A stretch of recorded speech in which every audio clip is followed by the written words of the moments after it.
Hi, I'm Tony Nichols, and welcome to Chamber Chat.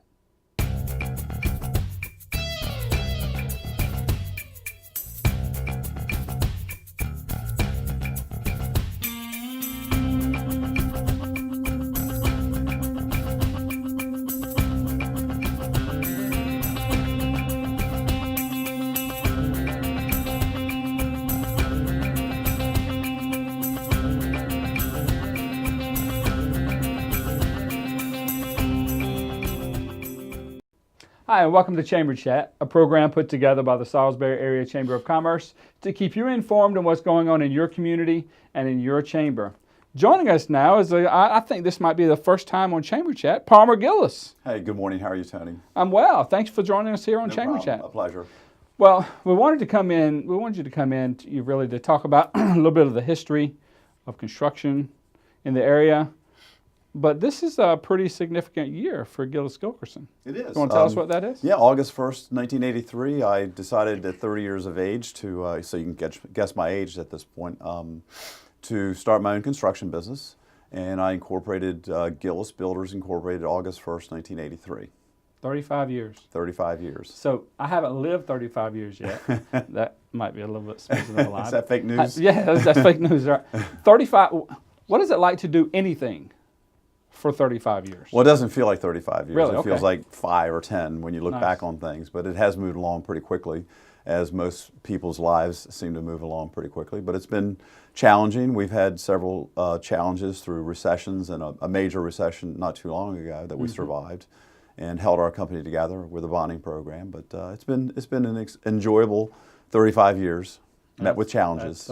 It's so out of the norm now for people to do anything for an extended period of time. I see resumes every week, and they're spotted, and they say they're padding their resume or they're expanding their resume, and I'm thinking, well, for people with gray hair, that's called something else. So to see someone be as successful as Gillis Gilkerson has been for that period of time, it's gives us hope that people can still do it. Well, it's been challenging over the years. I mean, if you think about it, we're a small local company. At one time in our office, when we decided to have our 25-year celebration, we decided to restore the bandstand at the city park. We came up with that idea as a result of 6 people in our small office all went to Prince Street Elementary School, including myself. Okay. So to us, the city park was very local and very important to us. So the city was struggling with that at the time, and we decided to jump in there and get the job done. Very, very cool. So 35 years ago, 30 years old, you wake up one morning and you decide to go in business for yourself. How did that come to be? Well, it's kind of interesting. I changed college careers 3 times, but one of the times that I was coming to Salisbury University, or going to Salisbury University, finally in business administration from engineering to architecture, I began work with M.L. Blades, Terry Blades down in Wicomico. And I was working for him Monday, Wednesday, and Friday, going to school full-time on Tuesdays and Thursdays. And I really got a little love for what we were doing, general contracting. Terry Blades is an unbelievable man. I have a lot of respect for him. He recently passed. He's always been a good competitor of ours, and he's always been a good friend of mine. There's something to be said when you can say good competitor and good friend in the same sentence. It's challenging in the business because a lot of times it's an easy startup business, and sometimes people don't know exactly what their costs are. So they will underbid jobs, construction projects, or underquote schedules, and it makes it challenging for us as competitors when competitors do that. Yeah. Blades has always been very up with the numbers. We have several of their employees that are with us right now. As a matter of fact, our cultures are very similar. Right. So I'm going to fast forward. I'm going to guess. Don't go too fast. I'm old. 25 years. I've been here 14 years, and it was starting when I got here. Downtown revitalization. You guys have literally been at the center. I mean, you're not only you're housed there. A question that I have with any kind of revitalization, what is the philosophy behind refurbishing or keeping an old historic building versus tearing it down and putting up a new one? Because I would think sometimes to keep the old one, in some ways, certainly more challenging sometimes, but sometimes more expensive than putting up a new one. That's definitely a challenge. I do have a background with that, with renovating old buildings, so to speak. My first office was in a company called Printing Plus, which I owned in 1983, 82. In the back room is where I started Gillis Builders. That was actually, it's a parking lot now. The building is torn down. It was an old gas station owned by Mr. Schwimline, who owned Hubert R. White Hardware. I was also president of the Salisbury JCs in the 80s, and one of the projects we endeavored to tackle was the renovation of the synagogue building. The Salisbury JCs didn't have an appetite for that, but I got so deeply involved in it that I decided to pursue renovations of the synagogue building. So our first offices for Gillis Builders in 1983, 1984 were in the synagogue building. So we had law offices on the first floor, 2 apartments on the second floor, and our Gillis Builders offices on the second floor and third floor. It's kind of neat because it had 24-foot ceilings in there. We could do some loft apartments. It was very leading edge for the time. And I got a lot of excitement and enjoyment out of completing that project. Yeah. So it's, I guess in some ways, taking something that was old, repurposing it, keeping the history, but having a new use for it. One of the things that really got me, that reinforced my passion, it's not an economic or a money-making thing, and a lot of people wouldn't believe me when I say that, but I think you would, was when we were searching for a new Salisbury Wicomico economic development executive officer, we had about 120 resumes from across the country. And those resumes had a common thread through them. There were 3 basic ideas, concepts that most economic development people pursued. 2 of them were pretty good at. They were manufacturing, and they were the arts, and they were what is your community do for its central business district, and that kind of reinforced the concept that the history of your community is very important to weaving the thread of the community. And what happened is one local person said to me that we used to hang out in Reed's drugstore in the coffee shop, and now this generation hangs out at the Acorn Market, which is in our building right now. So It creates a little bit of a legacy and a history for people. Talk about a legacy. Tell us about the Feldman's building. Give us a little bit of the history there. That's kind of interesting. As my father has dutifully crafted a lineage of our history. The Gillis family has been here since the late 1600s. So in the late 1800s, Blanchard Luckard Gillis was an entrepreneur. He was my 5 times great uncle on this genealogy chart that my father created. He was the Cisco of foods for the area. So the interesting thing about that building was it started off as a 2-story building.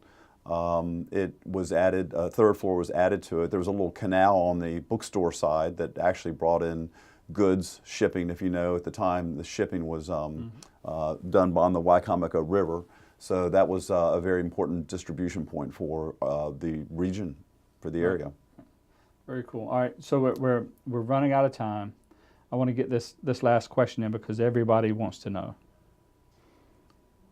What's the secret sauce to being successful for so long?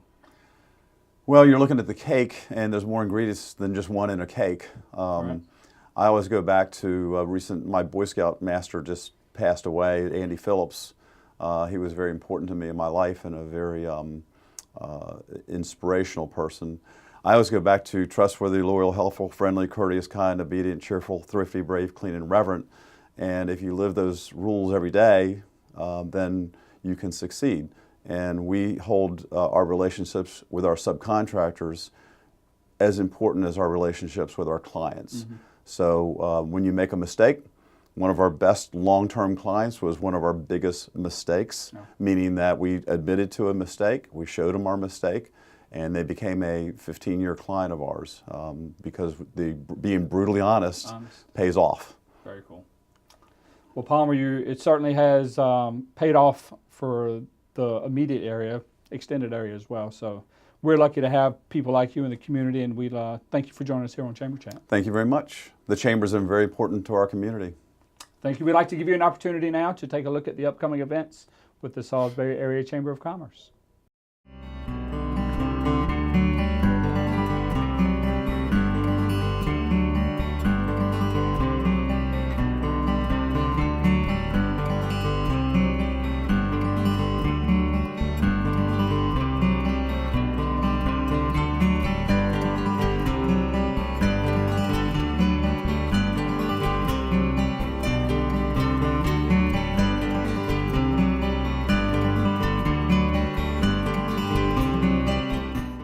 Welcome back to Chamber Chat right here on PAC 14.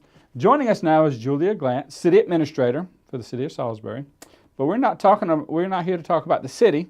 We're sort of kind of talk about the city, but something's going to happen within the city limits. That's right. That's going to affect the entire region. That's right. What is it? The National Folk Festival. So it's fast approaching. It is. Days are drawing nigh. So Yes. tell us how the efforts are going thus far. So far, we are full steam ahead. It seems we're less than 50 days out here, and we are digging down on the details of different systems and things like that, making sure our parking plans are in place, security plans, beverage plans, all of those things, making sure that we're ready for 60 to 80,000 people. There's a lot of moving parts in something like this. There are, and so each year it'll get a little easier. This first year Right. is the biggest lift, obviously, but we've got a great team working on it, and we're ready to go, making sure that we have enough volunteers, which we can talk about a little later, yeah, I sure think. We will. Make I'm sure that we're call. getting to that point. Our field operations team is building a dance floor to go into the dance pavilion, making sure our projects downtown, like the Riverwalk and the amphitheater, are finishing up in All tidied time. up, yep. And then make it all shiny and nice for our guests. So here's the question that I get the most. Folk festival. It's folk music.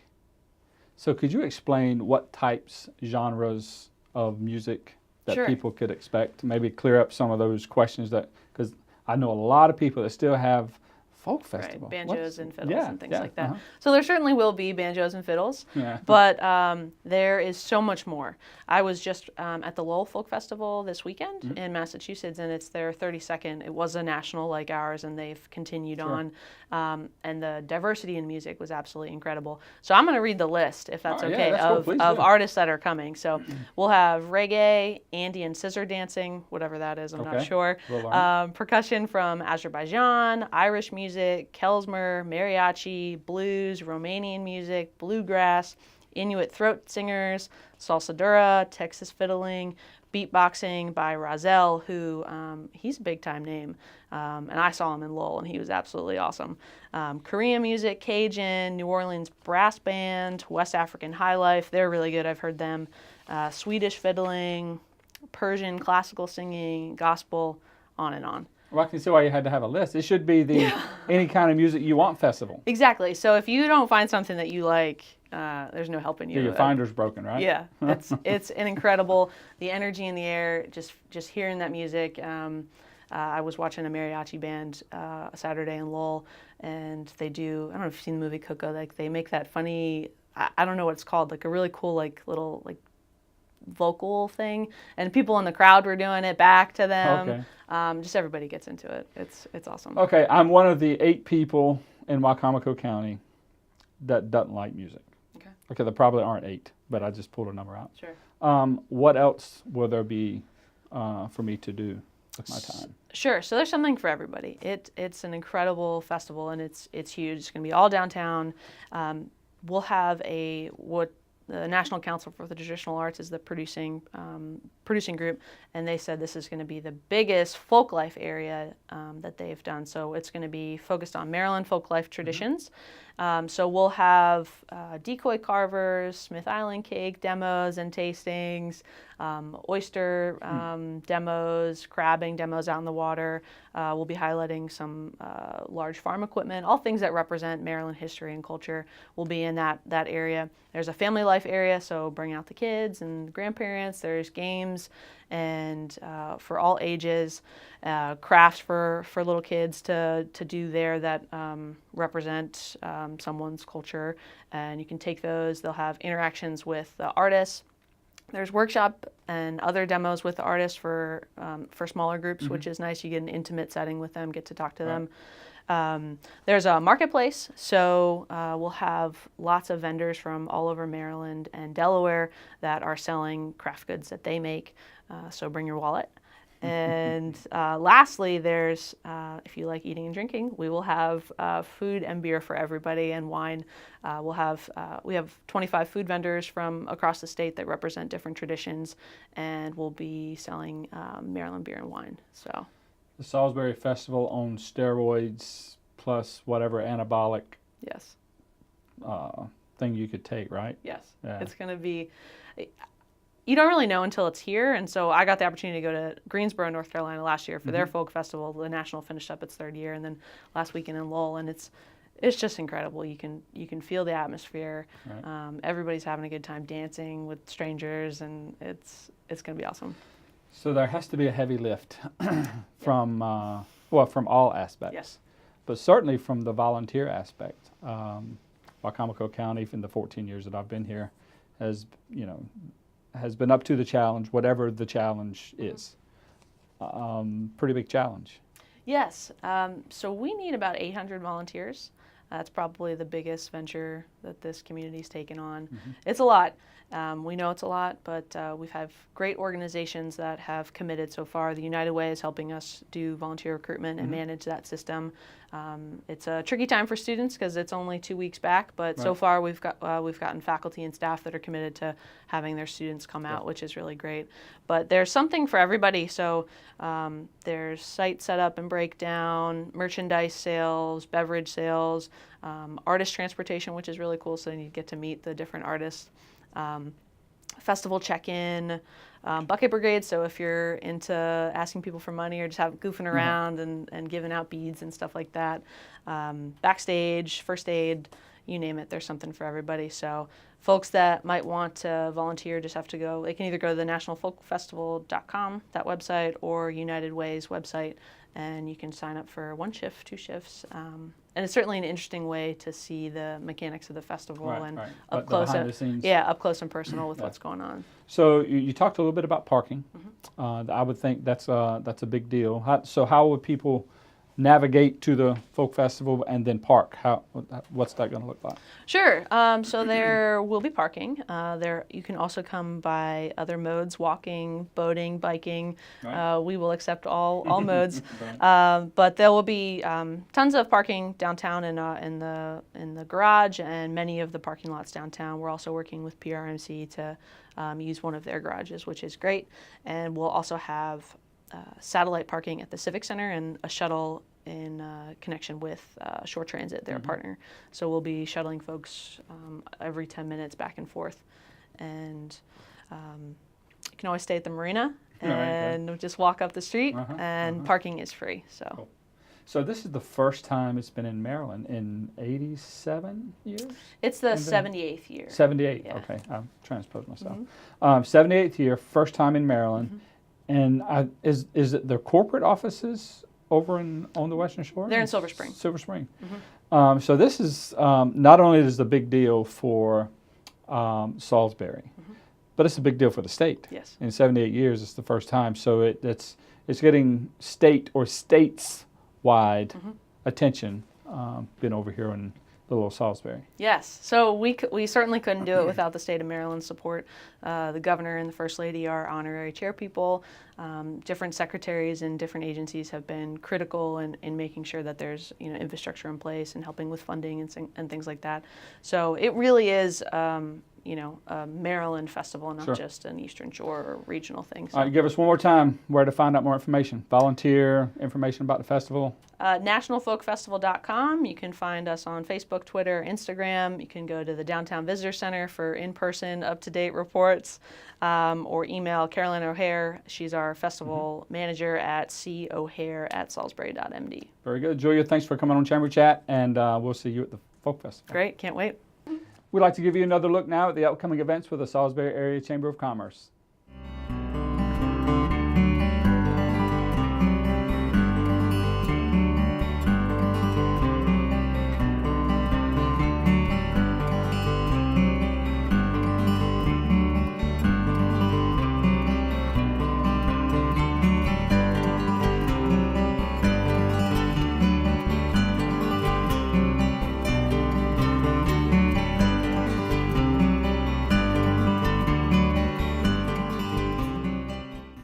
Well, welcome back to Chamber Chat right here on Pack 14. And joining us now is no stranger to the program, Zach Evans, the chairman of the Wicomico County Fair. Yes, sir. It's good to be here. Welcome back to the program. Thank you. Thank you. I always look forward to coming in. That means we're getting close. It's getting very close. So tell us when the fair is going to be this year. Yeah, so it's always third weekend in August. So this year those dates fall on August 17th, 18th, and 19th, which is our Friday, Saturday, Sunday program. I think after last year, you guys teamed up with the county, Parks and Recreation, and so how is that? I don't want to call it a merger. How is that partnership working out? I couldn't be more thrilled with the partnership, honestly. They've been known to be able to put together an event or two. They can put together an event or two, and they've, we were silent. I call it silent partners with the county anyway. Because let's be honest, we were leasing the space from them. Right. They were keeping it well maintained. And they had a lot of the manpower and resources to help us get the fairground set up that week. This year they've stepped into more of an administrative role, helping us out with our marketing, with our program planning, with our website design and some things like that. And you're absolutely right. They've got a lot of event planning experience. They've got a lot of seasoned staff that are great to work with. So we've really appreciated it. And I think the event is going to see it. There's certainly value in partnering with someone with that kind of experience. Oh, there is. We've had a lot of great community partnerships over the years to help get this event going. I know I may have asked you this question every year because I think this is the fourth year, and I think every year you've been gracious enough to come on Chamber Chat and tell us about what's going on, and I think I've asked you this question every time. Why have a fair?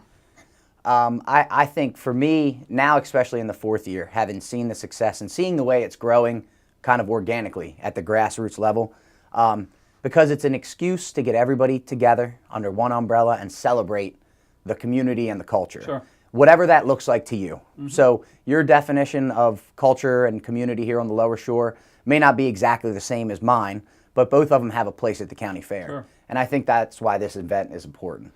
What are some of the most popular attractions that have bubbled up to the top in the last 3 years? Yeah, so always, and our bread and butter, I'll go back to that because it was where we started from the old Farm and Home Show. The livestock exhibits and the interactive animal displays. So the University of Maryland Extension and DPI sponsors the chick tent and the chick incubator that we bring in. That was always around at the Chicken Festival. That gives a chance for children who don't grow up in agriculture, who don't grow up in the farm. You can actually, if we time it right, which we usually do, you can see the chicks hatching throughout the course of the weekend. So that's an aha moment, I think, especially for the young kids. And then being able to go out and see the livestock competitors. It's great to watch those young people in the show ring, but it's even more important to be able to interact with them and to see one child interacting with his peer who is also a showman at the fair, who has raised that animal and who's trained that animal. It's really cool. I didn't grow up on a farm. I didn't have that exposure. I didn't have that experience as a young kid. So again, it's those aha moments that are special to me. And then in these last 2 years, the mounted shooting competition that we have every year, that's continued to grow. We're bringing out-of-state competitors from all over the region. And the Maryland High School Rodeo. Last year was the first year we were able to get the high school rodeo to come just because of timing and scheduling. And they're going to be back this year. And man, they put on an excellent show. It's Friday and Saturday. But those young people, it's a full-scale rodeo aside from a few of the more dangerous events. Right. So is there anything, can we expect some nuances that we haven't seen before? Anything new this year? Yeah. So I'd be doing the whole community an injustice if I didn't give them something new to look forward to, right? There you go. So this year, we've got on, and a lot of our new programming will be on Saturday. So on Saturday morning, we're actually kicking it off with the Chase the Chicken Fun Run / Walk. It's a 3K.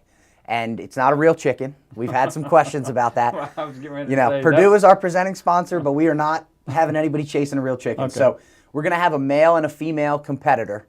They're going to be dressed up in their best chicken costume, as the weather will allow. We anticipate it's going to be a little hot. But Saturday morning at 8 a.m., if you haven't pre-registered, you can show up at 8 a.m. The race will start at 9 a.m. And if you can beat the male or female chicken in your respective class, then in addition to your commemorative race T-shirt, you'll also get a free chicken platter, the large chicken platter from the Lions Club. Good for lunch or dinner and a drink, of course. That's sounds worthy of the attempt anyway. Yeah, yeah. But And that then chicken is something to look forward to. it's something to look forward to. I'm interested, just to see the costumes. There's a costume contest component to the race as well. Yeah. Children under 5 are allowed to, participate for free with their parents or their older siblings. We also have the first inaugural Wicomico County Fair Queen pageant. All right. We've always had the Wicomico Farm Bureau ambassador helping us out at the fair, and she's elected through the Wicomico County Farm Bureau. So we're going to do our own little pageant there on Saturday. That'll be at noon. We're really excited for that. And then, folks are missing pork in the park, and we know that, and we're going to have some great food. But one of the things that the food vendors really enjoyed about Pork in the Park was Wing War. Okay. So Right, it was a competitive wing competition, and it gives those guys bragging rights and Sure it does. free entry into the fair next year. So we've got 4 or 5 food vendors that are going to compete in Wing War.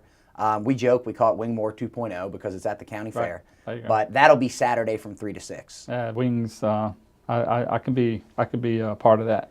And it's probably one of the better values at the fair. Like $10 gets you 20 wing coupons Oh, yeah. and a drink coupon Heck yeah. to be used for a lemonade or an adult beverage Yeah, or yeah. whatever you prefer. Sponsors. Yeah. So an event like this is hard to pull off without good corporate sponsors. Certainly Purdue leading the way. Yep. Purdue is our presenting sponsor along with Toyota. We're very blessed to have both of them from year to year. They always step up. They always do both of step them. up. Yeah. They're great. And this year, a couple of our other top sponsors, we got to thank McIntyre Electric. John McIntyre comes out and he helps us set the fairgrounds up and make sure we've got power and access for everybody who's going to be participating. Burke Equipment, Kubota specifically, you're going to see a lot of orange stuff out there, but that's because they're one of our flagship sponsors as well. We've got an interesting project that I'm excited to unveil on Friday at the fair, thanks to Top City. They're a big sponsor of ours, and they've helped us with a little bit of infrastructure work over there. And then iHeart and Adams Radio Group have both been excellent as well, helping us get the word out. Very good. We just found out a little of the heavy lift that the National Folk Festivals bring, but there's also a little bit of lift with the Wicomico County Fair and volunteers needed. How can the community support and get involved in working with the fair? Yeah, and with the Folk Festival and the County Fair, I think that's one of the biggest challenges for those type of events is volunteers. And we want people to be able to come out and enjoy the fair. So understand when we put out a call for volunteers, we're not expecting you to come out and put 20 to 40 hours in that weekend. We could use it for 3 to 5 hours and put it to good use. So anyone who is interested, and I've always said this, you can find me on social media. I'm easy to track down. You can always reach out to me directly. But follow us on our Facebook page and message us directly. We actually put out calls for volunteers on there, and that's where we compile a lot of those schedules for volunteers. So Wicomico County Fair on Facebook, and then if you go to our website, wicomicofair.com, you can go to the contact form and just put in there volunteer. That email actually also comes directly to me, and then I can hand it off to our volunteer coordinator. All right, you stole my last question. I was going to say, where can we find out more? But parting thoughts that you'd like to leave people in terms of visiting the fair this year? Yeah, so, the weather's going to be great because it always is, right, Tony? Mother Nature cooperates. Yeah. I encourage folks, come out and, support the fair however you can. We try to keep parking free, admission free, and that's because we want people to spend their hard-earned dollars on the things that they enjoy and the things that they come to see, and also to support our local businesses. So you're going to see a lot of food vendors, but you're also going to see a lot of mom and pop boutiques and arts and crafts vendors and folks out there who are doing something because they believe in it and they're passionate about it. So give them your love, okay? And if folks have any suggestions or any things they'd like to see at the fair, let me know that. So give all the positive energy out to the folks participating and let us know what we can do better. Zach Evans, Chairman of the Wicomico County Fair. Thanks for joining us on Chamber Chat again, my friend. Thanks for having me here. We'd like to thank you for joining us on this edition of Chamber Chat. And as always, if you missed a portion of this show or you'd like to view previous editions of Chamber Chat, you can log on to PAC 14's website and utilize their on-demand feature or visit the Chamber's website. That's all the time we have for this edition of Chamber Chat. My name's Tony Nichols, your host, encouraging you to make a difference.